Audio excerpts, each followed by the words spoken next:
اب آپ دیکھیے جو بیماریاں شکوک و شبہات سے جنم لیتی ہیں وہ کون سی؟ سب سے پہلے تو منافقت. منافق کو اگر یقین ہو کہ دین سچا ہے تو وہ کبھی منافقت کا شکار نہ ہو. پھر شک کی بیماری، اللہ کے وعدے وعید میں شک کرنا، جنت اور دوزخ میں شک ہونا. جس کو پتا ہو جہنم ہے کیا وہ نماز چھوڑ سکتا ہے؟ جس کو پتا ہو کہ پل صراط ہے کیا وہ قطع رحمی کر سکتا ہے؟ کیونکہ قطع رحمی جو ہے وہ پل صراط پر آ کر کیا کرے گی؟ قطع رحمی کرنے والوں کو پکڑ کے نیچے جہنم میں پھینک دے گی. وہ تو ہر حال میں صلہ رحمی کرے گی.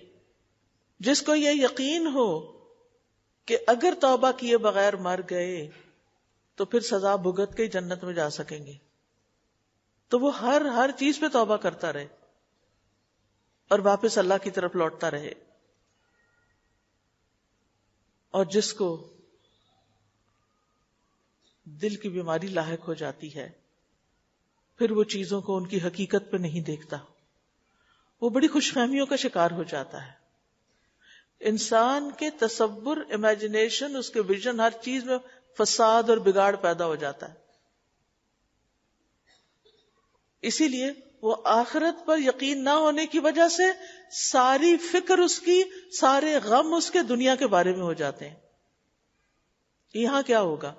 میں بوڑھا ہوں گا تو پھر کیا ہوگا؟ مجھے کون سنبھالے گا؟ مجھے کون دیکھے گا؟ میرے بچے نہیں تو میرا کون سہارا بنے گا؟ میرا کاروبار اچھا نہیں تو میں کھاؤں گا کہاں سے؟ پھر انسان ہر وقت ایک غم، ہم، فکر اور پریشانی میں مبتلا رہتا ہے. تو انسان کی سوچ پر فرق پڑ جاتا ہے. اسی لیے ہم دعا کرتے ہیں نا، اللہم ارنا الحق حقا وارزقنا اتباعہ وارنا الباطل باطلا. اللہ ہمیں حق کو حق دکھا اور اس کا اتباع کرنے کی توفیق دے، اور باطل کو باطل دکھا اور ہمیں اس سے بچنے کی توفیق دے. پھر اسی طرح جب دل بیمار ہوتا ہے تو انسان کا گمان برا ہو جاتا ہے، بدگمان ہو جاتا ہے.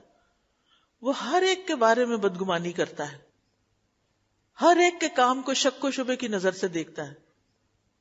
وہ اپنے رب کے بارے میں گمان اچھا نہیں رکھتا، تقدیر کے بارے میں گمان اچھا نہیں رکھتا، رسولوں کے بارے میں گمان اچھا نہیں رکھتا، رسولوں کی ذات پر انہیں شک ہونے لگتا ہے، اللہ کے اولیاء کے بارے میں گمان اچھا نہیں رکھتا، وہ ان کے بارے میں طرح طرح کی باتیں کرتا ہے. پھر دل کی بیماری جو شبہات سے پیدا ہوتی، اس کے نتیجے میں ریاکاری پیدا ہو جاتی، دکھاوے کا شوق پیدا ہو جاتا ہے، دنیا کے حصول کے لیے آخرت کے عمل کا اظہار کرتا ہے. پھر شیطانی وسوسے اس کو گھیر لیتے ہیں. انسانوں کی محبت اللہ کی محبت سے بڑھ جاتی ہے اس کے دل میں. یعنی جو شخص شبہات کا شکار ہوتا ہے پھر اس کے دل میں شیطان ایسے ایسے خیالات اور وسوسے ڈالتا ہے کہ وہ بندوں کے عشق میں مبتلا ہو جاتا ہے، بندوں کا فین بن جاتا ہے اور اللہ کی محبت کو پیچھے ڈال دیتا ہے. جبکہ ایمان والے والذین آمنوا اشد حبا للہ. اور جب خواہشات کی بیماری لگتی ہے تو پھر انسان کے اندر سرداری اور قیادت کی محبت پیدا ہو جاتی ہے کہ مجھے لیڈر مانا جائے، مجھے بڑا مان لیا جائے، میری ہر بات مانی جائے. پھر شہرت کی محبت اس کے دل میں آ جاتی، وہ سارے کام مشہور ہونے کے لیے کرنے لگتا ہے، اپنی ہر چیز کو اس طرح پروجیکٹ کرتا ہے کہ لوگ اس کے دیوانے ہو جائیں، لوگ اس کے پیچھے چلنے لگیں. پھر دنیا کی محبت میں مبتلا ہو جاتا ہے اور پھر وہ علم وہی حاصل کرتا ہے جس سے دنیا ملے، وہ دین کے علم سے دور ہو جاتا ہے. آج اگر آپ کسی کو کہیں نا کہ قرآن پڑھ لو، 1 سال قرآن کے لیے دے دو، تو وہ کہتے ہیں کہ پھر ہم تو دنیا میں بہت پیچھے رہ جائیں گے. بعض بچوں کو یہ سجیسٹ کرتے ہیں نا کہ ہائی اسکول کے بعد، FSC کے بعد، FA کے بعد 1 سال قرآن مجید کی تعلیم حاصل کر لو. تو کہتے نہیں ہماری ساری کلاس فیلوز آگے نکل جائیں گی، ہم پیچھے رہ جائیں گے، ہمارا کیا بنے گا. کیوں؟ اس لیے کہ دنیا آگے ہے نا. ہمیں نہیں پتا کہ اس سے پہلے ہی ہم دنیا سے چلے جائیں پھر کیا ہوگا. ہم تو دنیا میں پیچھے رہنے کی فکر میں ہے نا، اور اگر آخرت میں پیچھے رہ گئے تو کیا ہوگا. دنیا تو یقینی ہے ہی نہیں، موت بڑی یقینی ہے، موت بہت یقینی ہے. دنیا میں کچھ ملے یا نہ ملے، موت نے آ کے دبوچ لینا ہے. اس لیے اگر ہمارے دل میں آخرت سے زیادہ دنیا کی محبت رچی بسی ہوئی ہے تو ہمارا دل بیمار ہے.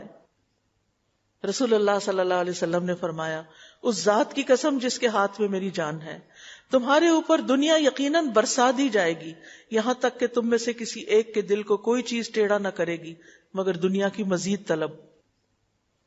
اور دنیا اور دنیا اور دنیا، اس سے دل ٹیڑھے ہو جائیں گے. اور جب دل ٹیڑھا ہو جاتا ہے نا تو اس میں حق کی بات نہیں جاتی، پھر اس کو مزہ نہیں آتا پھر اچھی بات سننے میں. پھر اسی طرح دنیا کی محبت میں سے ایک عورتوں کا فتنہ، عورتوں کی محبت، عورتوں کے عشق میں گرفتار ہو جانا، اور اس سے پھر کتنی خرابیاں پیدا ہوتی ہیں. بعض اوقات مرد شادی پہ شادی کیے چلے جاتے ہیں، بعض اوقات شادی نہیں کرتے اور حرام کے ریلیشنز رکھے ہوئے ہوتے ہیں. زنا عام ہو جاتا ہے اور شیطان انسان کو پوری طرح اپنے ٹریپ میں لے لیتا ہے. پھر اسی طرح شیخ الاسلام ابن تیمیہ کہتے ہیں عشق ایک نفسیاتی بیماری ہے. عشق ایک نفسیاتی بیماری ہے، یعنی کسی کے عشق میں گرفتار ہو جانا. اگر یہ شدت اختیار کر جائے تو اس سے جسم بھی متاثر ہوتا ہے اور یہ ایک جسمانی بیماری بن جاتی ہے. یا تو وہ دماغی بیماریوں کی شکل اختیار کر لیتی ہے جس کے بارے میں کہا جاتا ہے کہ وہ وسوسوں کی وجہ سے جنم لیتی ہے، یا جسمانی بیماری بن جاتی ہے جیسے کمزوری، دبلا پن اور اس طرح کے مسائل پیدا ہو جاتے ہیں. پھر اسی طرح تکبر کی شہوت، دل اس بات کی خواہش رکھتا ہے کہ مجھے سب سے بڑا مانا جائے. تکبر کیا ہے؟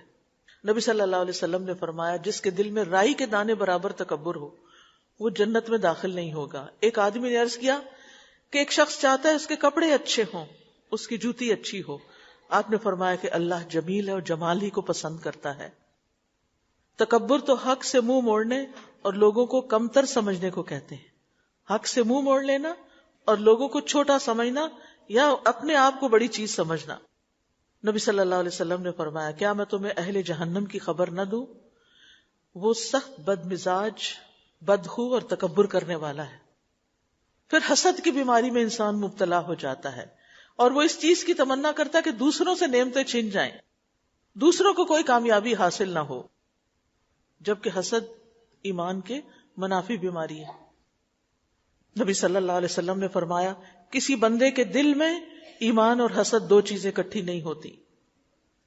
پھر اسی طرح جب دل بیمار ہوتا ہے تو پھر انسان دوسروں پہ ظلم کرنے لگتا ہے.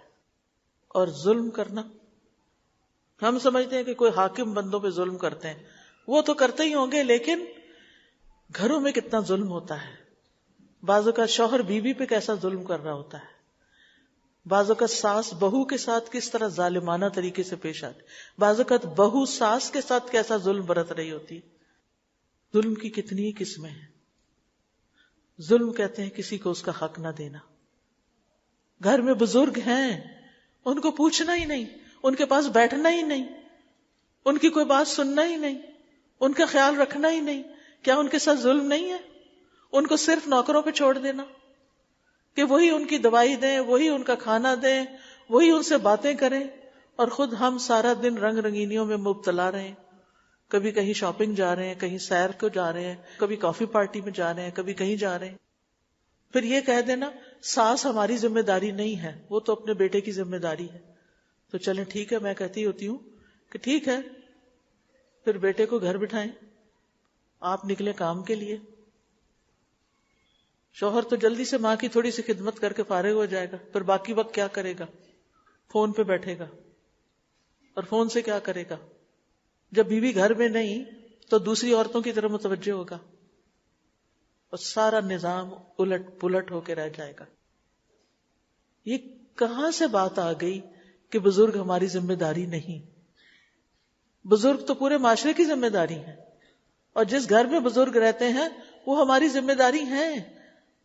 اگر وہ الحمدللہ اپنے پاؤں پہ چلتے پھرتے ہیں، خود کھاتے پیتے ہیں، لیکن ان کی تنہائی کا خیال کریں. کل آپ نے بھی یہیں پہنچنا اگر زندگی رہی. ان کے ساتھ باتیں کریں، ان کا دل خوش کریں، کم از کم دن میں ایک دفعہ انہیں ضرور ہنسائیں، ان کی پسند کی چیزیں لائیں. کیونکہ وہ اب خود شاپنگ نہیں جا سکتے، وہ خود پکا نہیں سکتے، وہ خود خرید نہیں سکتے، مالی اسباب بھی کم ہو گئے، جسمانی قوت بھی کم ہو گئی، ذہن بھی کم کام کرتا ہے. اب وہ بیچارے ایک کرسی پہ بیٹھے ہیں گٹھڑی بن کے سردی کے مارے، کیونکہ بجلی بھی چلی جاتی ہے اور گیس بھی چلی جاتی ہے، اور وہ ٹھنڈ میں سکڑتے رہتے ہیں، اور نوکر پلٹ کے پوچھتے ہی نہیں کہ وہ کمبل بھی اٹھا کے اپنے اوپر نہیں ڈال سکتے.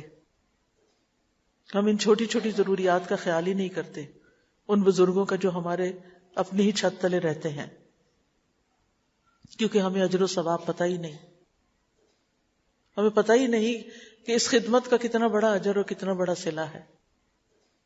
ماں کے قدموں تلے جنت ہے تو ٹھیک ہے، شوہر کو اگر آپ سمجھتے کہ اسے اپنی ماں کو ٹائم دینا چاہیے تو ضرور دینا چاہیے. یہ صرف بیٹیوں کے لیے نہیں، بہوؤں کے لیے نہیں، عورتوں کے لیے نہیں، یہ مردوں کے لیے بھی ہے. ہمیں یاد ہے بچپن میں ہمارے والد گھر آتے تھے، سب سے پہلے سیدھے اپنے والد کے پاس جاتے تھے، ان کے پاس بیٹھتے تھے کندھے جھکا کے، جیسے قرآن میں آتا ہے نا کہ ان کے لیے اپنے کندھے جھکا لو، کندھے جھکا کے بیٹھتے تھے، جیسے وہ کوئی کسی سردار کے سامنے کوئی غلام جو ہے وہ کندھے جھکا کے بیٹھا ہوا ہے. پھر ان سے پوچھتے تھے دن کیسے گزرا، پھر ان سے کھانے کا پوچھتے تھے کہ آپ کو کیا پسند ہے. پھر میرے والد کی عادت تھی وہ باہر سے خالی ہاتھ گھر نہیں آتے تھے، وہ ضرور کچھ لے کے آتے تھے، چاہے کچھ فروٹ ہو، چاہے کچھ ڈرائی فروٹ ہو، چاہے کوئی بھی چیز، اور پھر آ کر سب سے پہلے ان کو آفر کرتے اور پھر گھر کے بڑے بچے کو دیتے کہ سب میں تقسیم کرو. کبھی چھوٹے کو دیتے کہ تم سب میں تقسیم کرو، چاہے تھوڑی تھوڑی چیز سب میں آئے. اسی لیے کیا ہوتا تھا کہ جب والد گھر آتے تھے جو ہی دروازہ کھلتے سارے بچے بھاگتے ہوئے ان کے پاس آ جاتے تھے کہ گھر آ گئے. آج بچے کیوں نہیں آتے؟ دوسری طرف بھی قصور ہے، باپ کا بھی قصور ہے، ماں کا بھی قصور ہے کہ ہم ایسے ہی گھر داخل ہو جاتے ہیں اور بچوں کے لیے کوئی شوق کی چیز ہوتی ہی نہیں ہے کہ وہ بھاگے ہوئے آئے اور ہمارے ٹانگوں سے چمٹ جائیں کہ اماں گھر آ گئی، ضرور میرے لیے کچھ لائی ہوگی، یا کم از کم مجھے اٹھا لے گی اور مجھے پیار کرے گی. ہم وہ آتے چمٹتے ہمیں گھر کے کام یاد آئے، ہٹو پرے، جھٹک کے پرے کر دیتے ہیں. جو بچوں سے شفقت اور محبت نہیں کرتا اور جو بڑوں کی عزت نہیں کرتا وہ ہم میں سے نہیں. مسلمان کا یہ شعار نہیں. مسلمان کے لیے تو ضروری ہے کہ وہ بچہ اپنا ہو یا کسی کا ہو اس کی طرف توجہ کرے، اس سے محبت کرے، اس سے پیار کرے، اور جو بڑا ہے اس کو رسپیکٹ دے، چاہے اس سے کچھ ملے یا نہ ملے. پھر ہم بات کر رہے تھے قلبی امراض کی. قلبی امراض میں کچھ اور امراض بھی ہیں، جیسے غفلت برتنا، غافل، ہر چیز سے لاپرواہ، ہر کام میں لاپرواہی، ہر چیز میں تاخیر، گناہوں کو حقیر سمجھنا، جھوٹ کو معمولی بات سمجھنا، وعدہ خلافی کو کوئی اہمیت ہی نہ دینا، قول اور فعل کا تضاد. بعض اوقات لوگ آپ سے کہتے ہیں بس 1 منٹ کے لیے کھڑے کھڑے آپ سے ملنا ہے، اور پھر آ کے بیٹھ جاتے ہیں. حیرانی ہوتی ہے، انہوں نے وقت لیتے ہوئے کہا تھا ہم کھڑے کھڑے ملیں گے، اور اب یہ بغیر اجازت بیٹھ بھی گئے ہیں، اور بیٹھ گئے تو اٹھنے کا نام ہی نہیں لے رہے. دوسرے کے وقت کی کوئی قدر و قیمت ہی نہیں. یہ چھوٹی چھوٹی باتیں ہوتی ہیں، اس سے ہمارے مزاج کا پتہ چلتا ہے کہ ہمارے اندر کتنا تقویٰ ہے اور ہم زبان سے کیا کر رہے ہیں اور عمل سے کیا کر رہے ہیں. بعض اوقات کہتے ہیں آپ بتائیں ہم آپ کے لیے کیا کریں، جب بتا دیتے تو پھر کرتے نہیں. لما تقولون ما لا تفعلون، کہنے کی کیا ضرورت ہے؟ کیا کوئی باتوں سے بھی خوش ہو سکتا ہے؟ دوسروں کو آپ بے وقوف سمجھتے ہیں. تو یہ بھی دل کی بیماری ہوتی ہے. جو دل اللہ سے ڈرتا ہے نا وہ سوچ کے بولتا ہے، سوچ کے وعدہ کرتا ہے، سوچ کے کمٹمنٹ کرتا ہے، اور جو کرتا ہے پھر اس کو نبھاتا ہے، ورنہ معذرت کر لیتا ہے کہ یہ نہیں ہو سکے گا. یا ایھا الذین آمنوا قولوا قولا سدیدا یصلح لکم اعمالکم ویغفر لکم ذنوبکم. اے لوگو جو ایمان لائے ہو، سیدھی بات کیا کرو، اللہ تمہارے اعمال کی اصلاح کرے گا اور تم سے تمہارے گناہ معاف کر دے گا. پھر اسی طرح دل کی بیماریوں میں سے ایک بیماری یہ ہے کہ اللہ پہ بھروسہ نہ کرنا، ہر چیز میں ہڑبڑا جانا، ہر چیز میں پینک اٹیک ہو جانا، ہر چیز میں پریشانی کا اظہار اور واویلا شروع کر دینا. اللہ ہے نا، اللہ مدد کرے گا. اگر آپ نے کوئی کام اللہ کے بھروسے پہ کرنا ہے تو اللہ کروائے گا. ہم تھوڑی کرتے ہیں کچھ، اسی کی توفیق اور اذن سے سب نیکیاں ہوتی ہیں. پھر اسی طرح ایک اور بیماری ہے اللہ کی پسندیدہ محبوب چیزوں کو حقیر سمجھنا. جو چیزیں اللہ کو پسند ہیں، جیسے ان اللہ یحب التوابین ویحب المتطہرین، اللہ تعالی محبت کرتا ہے کس سے؟ بہت توبہ کرنے والوں سے اور بہت پاک صاف رہنے والوں سے. اب اگر ہم کسی شخص کو دیکھیں کہ وہ ہر بات میں کہتا ہے اللہ مجھے معاف کر دے، تو ہم کہتے ہیں یہ کیا ہر وقت اس کو توبہ توبہ پڑھی، استغفر اللہ. نبی صلی اللہ علیہ وسلم دن میں کتنی دفعہ استغفار کرتے تھے؟ 70 سے 100 بار. آج اگر کوئی استغفار کرتا ہے تو ہم اس کا مذاق اڑاتے ہیں. پھر اسی طرح اللہ سبحانہ وتعالیٰ پاک صاف رہنے کو پسند کرتا ہے. اگر کوئی شخص صفائی پسند ہے تو ہم کہتے ہیں اس کو تو مینیا ہے، اس کو تو ہر وقت صفائی چاہیے، اس کو تو ہر وقت بس صاف رہنے کا پڑا ہوتا ہے، ہر روز نہانے کی کیا ضرورت ہے؟ نہیں، اللہ کو پاک صاف رہنا پسند ہے.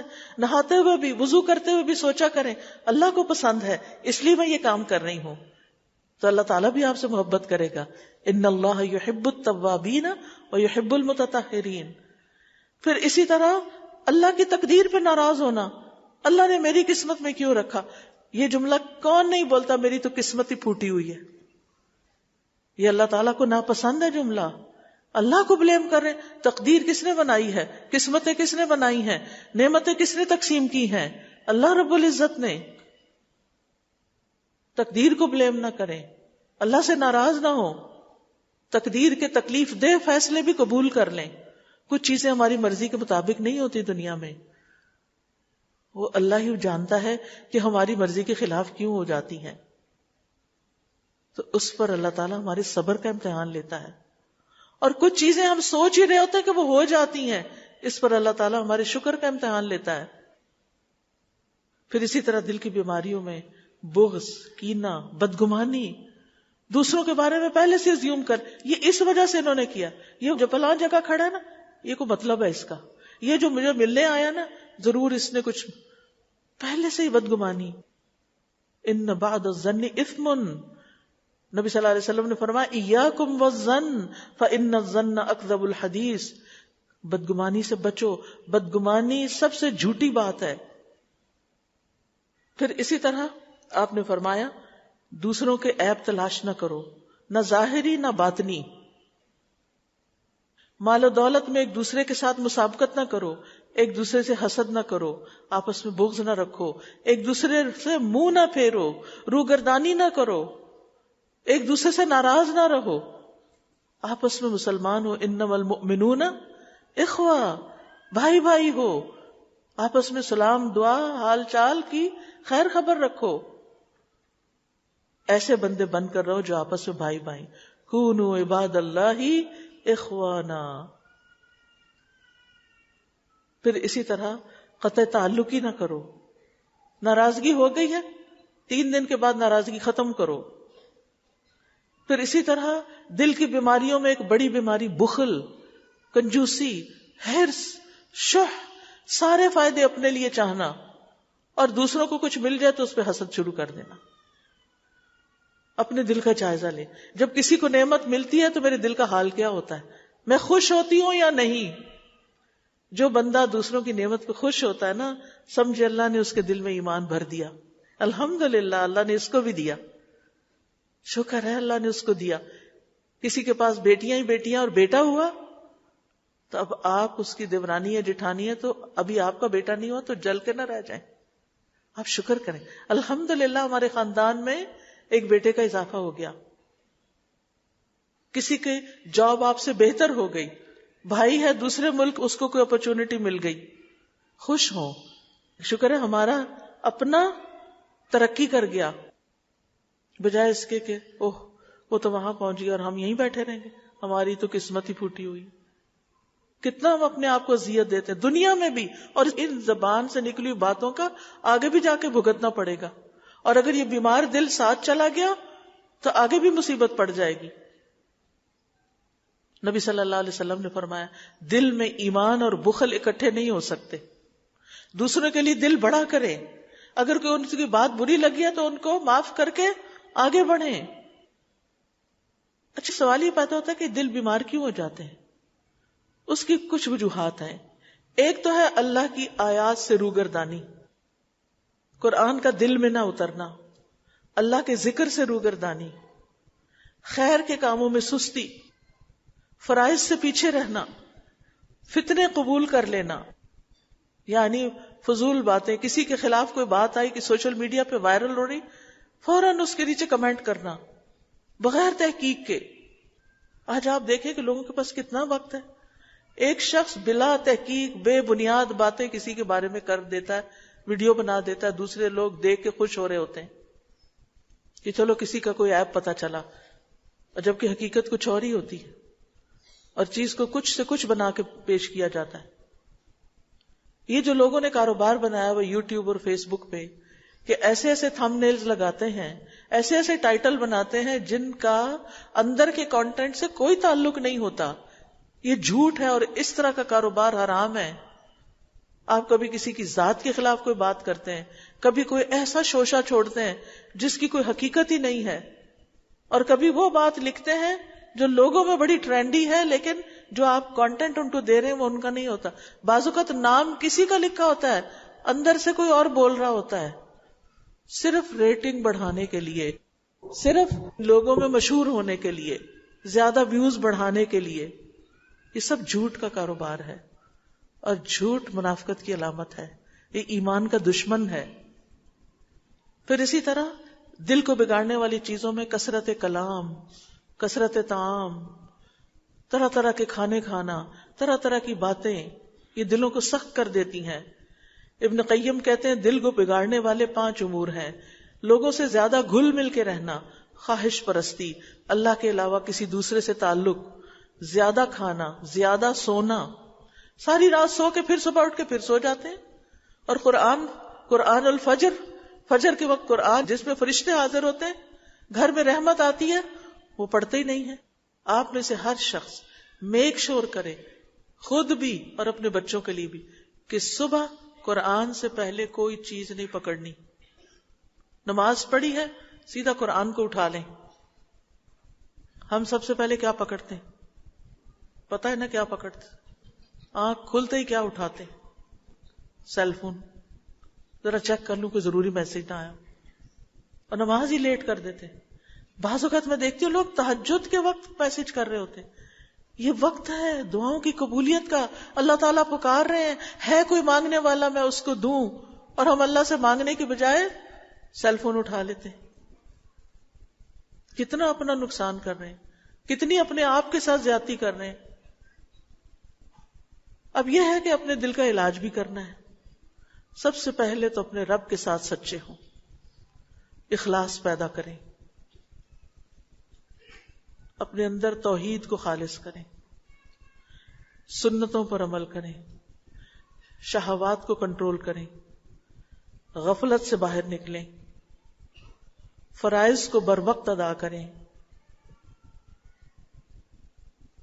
نبی صلی اللہ علیہ وسلم نے فرمایا، بے شک اللہ تعالیٰ فرماتے ہیں میرا بندہ جن جن عبادتوں کے ذریعے سے میرا قرب حاصل کرتا ہے ان میں سے کوئی عبادت مجھے اتنی پسند نہیں جس قدر وہ عبادت پسند ہے جو میں نے اس پر فرض کی ہے.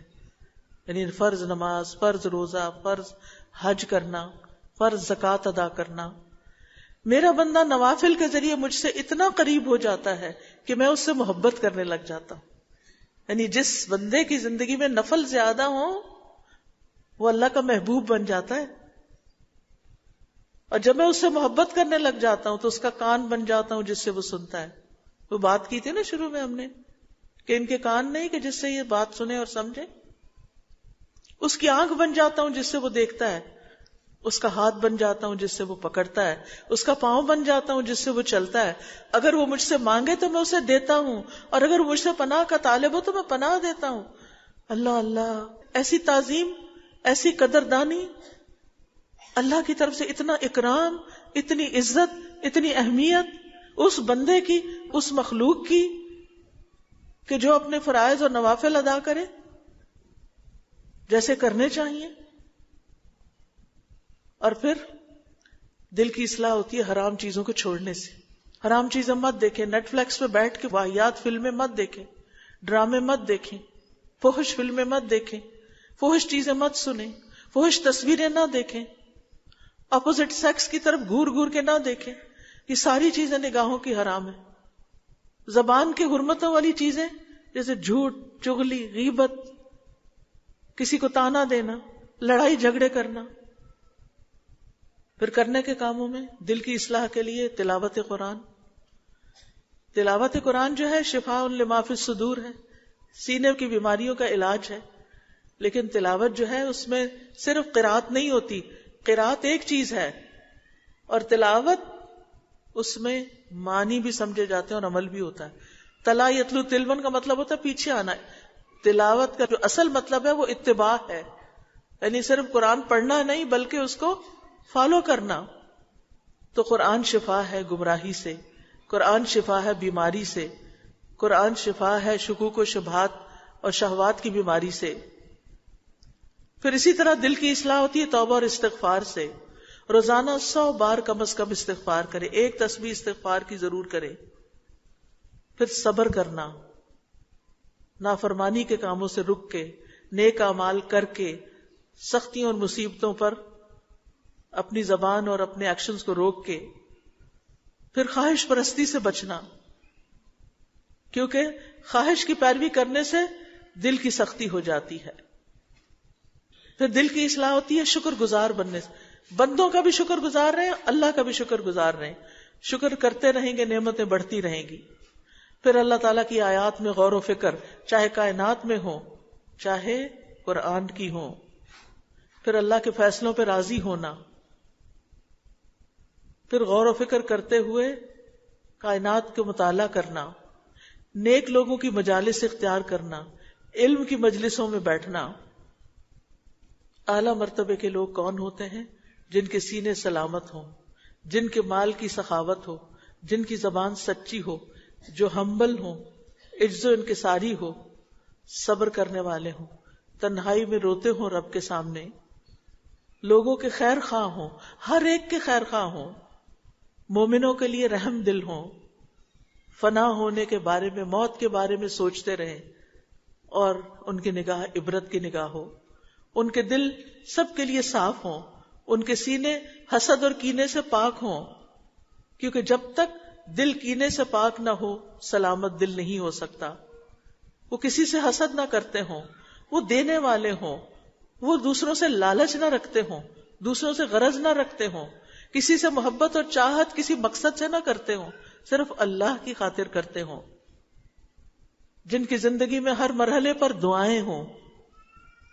لہٰذا ہم آج کی مجلس کا اختتام بھی دعا سے ہی کریں گے، دل کی سلامتی کی دعائیں مانگیں گے. سبحان اللہ والحمد للہ ولا الہ الا اللہ واللہ اکبر ولا حول ولا قوة الا باللہ العلی العظیم. اللہم صل علی محمد وعلی آل محمد کما صلیت علی ابراہیم وعلی آل ابراہیم انک حمید مجید. اللہم بارک علی محمد وعلی آل محمد کما بارکت علی ابراہیم وعلی آل ابراہیم انک حمید مجید. ربنا لا تزغ قلوبنا بعد اذ ہدیتنا وہب لنا من لدنک رحمہ انک انت الوہاب. ربنا اغفر لنا ولاخواننا الذین سبقونا بالایمان ولا تجعل في قلوبنا غلا للذین آمنوا ربنا انک رؤوف رحیم. اللہم اجعل فی قلبی نورا، اللہم اجعل فی قلبی نورا، اللہم اجعل فی قلبی نورا وفی بصری نورا وفی سمعی نورا. اللہم اہد قلبی وسدد لسانی واسلل سخیمۃ قلبی. اے اللہ میرے دل کو ہدایت دے دے، میری زبان کو درست کر دے، میرے دل کے کینے کو دور کر دے. اللہم مصرف القلوب صرف قلوبنا علی طاعتک. اے اللہ دلوں کے پھیرنے والے ہمارے دلوں کو اپنی اطاعت پر پھیر دے. یا مقلب القلوب ثبت قلوبنا علی دینک. اے دلوں کو الٹ پلٹ کرنے والے ہمارے دل کو اپنے دین پہ جما دے. اللہم انا نعوذ بک من شر سمعنا ومن شر بصرنا ومن شر لساننا ومن شر قلوبنا ومن شر منینا. اے اللہ ہم تیری پناہ چاہتے ہیں اپنے کان کی برائی سے، اپنی آنکھ کی برائی سے، اپنی زبان کی برائی سے، اپنے دل کی برائی سے اور اپنی خواہش کی برائی سے. اے اللہ تو ہمارے دلوں کو پاک کر دے، اللہ ہمارے دل صاف کر دے. اللہم اغسل قلبی بماء الثلج والبرد ونق قلبی من الخطایا کما نقیت الثوب الابیض من الدنس وباعد بینی وبین خطایایا کما باعدت بین المشرق والمغرب. اے اللہ میرے دل کو برف اور اولے کے پانی سے دھو دے، میرے دل کو خطاؤں سے صاف کر دے جیسے کہ سفید کپڑے کو میل سے صاف کرتا ہے. میرے اور میری خطاؤں کے درمیان اتنی دوری کر دے جتنی دوری تو نے مشرق و مغرب میں رکھی ہے. اللہم انا نعوذ بک من علم لا ينفع ومن قلب لا يخشع ومن نفس لا تشبع ومن دعوت لا يستجاب لها. اے اللہ میں تجھ سے ایسے علم سے پناہ مانگتا ہوں جو فائدہ نہ دے، ایسے دل سے جو ڈرنے والا نہ ہو، ایسے نفس سے جو سیر ہونے والا نہ ہو، ایسی دعا سے جو قبول ہونے والی نہ ہو. اے اللہ ہم سب کو قلب سلیم عطا فرما، اللہ سلامت دل عطا فرما. اے اللہ میں تجھ سے دین میں ثابت قدمی اور ہدایت میں پختگی کا سوال کرتا ہوں. میں تجھ سے تیری رحمت کو واجب کرنے والے اور تیری مغفرت کو لازم کرنے والے امور کا سوال کرتا ہوں. میں تجھ سے تیری نعمتوں کا شکر ادا کرنے اور اچھے انداز میں عبادت کرنے کا سوال کرتا ہوں. میں تجھ سے قلب سلیم اور سچی زبان کا سوال کرتا ہوں. میں تجھ سے ہر اس بھلائی کا سوال کرتا ہوں جسے تو جانتا ہے میں نہیں جانتا. میں ہر اس برائی سے تیری پناہ چاہتا ہوں جو تیرے علم میں ہے، اور تجھ سے تمام گناہوں کی بخشش کا سوال کرتا ہوں جو تیرے علم میں ہے. بے شک تو غائب کا خوب جاننے والا ہے. یا رب العالمین تو ہم سب کو ہدایت عطا فرما. اے رب العالمین تو ہم سب کو معاف فرما دے. اے اللہ ہمارے بچوں کو ہدایت دے دے، اللہ ہماری یوتھ کو ہدایت دے دے، اللہ انہیں ایمان دے دے، اللہ انہیں تقوی دے دے، اللہ ان کا نفاق دور کر دے، اللہ ان کے شکوک و شبہات دور کر دے، اللہ ان کے شہوات کو دور کر دے. یا اللہ انہیں اپنا بنا لے. اللہ ہمارے بچوں کو ہمارے لیے صدقہ جاریہ بنا دے. یا اللہ ہمارے والدین پر اپنی رحمت فرما، اللہ ان کے درجات بلند فرما. جو دنیا سے جا چکے ہیں ان کی بخشش فرما. یا اللہ جو باقی ہیں انہیں صحت سلامتی عطا فرما. یا اللہ ہمیں ان کا حق ادا کرنے والا بنا. یا اللہ ہمارے دلوں میں بڑوں کی عزت اور چھوٹوں کی شفقت ڈال دے. یا رب العالمین تو ہمارے گناہوں کو معاف کر دے. یا اللہ جتنی بہنیں آئی ہیں ان کے دلوں میں جو دعائیں ہیں، اللہ ان کے دلوں میں جو تکلیفیں ہیں، یا اللہ ان کی دعائیں قبول فرما لے، ان کی تکلیف دور کر دے. یا رب العالمین تمام بیماروں کو صحت عطا کر دے. اللہ یہ بہنیں جس چیز کے لیے بھی فکر مند ہیں، اللہ ان کی فکریں دور کر کے ان کو فکر آخرت عطا کر دے. یا اللہ تو ہم سب کو معاف کر دے. یا اللہ ہم سب کو معاف فرما دے. اللہ ہم پہ رحم کر دے. اللہ جنہوں نے اس مجلس کا اہتمام کیا انہیں اس کی بہترین جزا دے. جنہوں نے اپنا وقت، اپنا مال، اپنی ایفرٹس لگائی ہیں ان سے قبول کر لے.